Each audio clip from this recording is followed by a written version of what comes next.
आपल्या सगळ्यांच्या जीवनाचा अविभाज्य भाग बनून राहिलेली तुम्हा आम्हा सगळ्यांची लाडकी लता दिदी अर्थात स्वरसम्राज्ञी विश्वभूषण लता दीनानाथ मंगेशकर, आज त्यांचा स्मृतिदिन. लता दिदीचा आवाज हा मानवी सृष्टीतील संगीतातला अद्भुत चमत्कार आहे. साक्षात विधात्याला सुद्धा पुन्हा असा चमत्कार घडविता आला नाही. संगीतातील सप्तसूर म्हणजे लता मंगेशकर.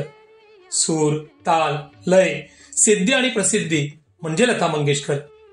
विश्वातील संगीताचा कोहिनूर, जगाची गानकोकिळा म्हणजे लता मंगेशकर. श्रीकृष्णाच्या मुरलीची आर्थ साथ, उर्वशीच्या नुपुरांची लागवी रुंजून, प्रभू रामाच्या धनुष्याचा विजयी टनत्कार आणि आई सरस्वतीच्या विणेचा दैवी झणकार एकवटून परमेश्वराने आपल्या लता दिदींचा कंठ घडविला असेल.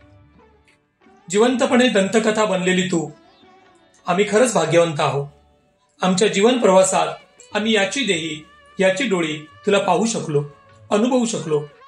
एकमेव द्वितीय असं तुझं अलौकिक व्यक्तिमत्व, ज्याला पाहताच हात विनम्रतेने आपसूक जुळतात.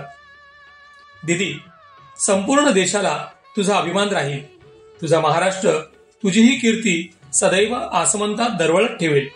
तुझ्या या स्मृतिदिनी तुला सकल मराठी जनांकडून त्रिवार मानाचा मुजरा.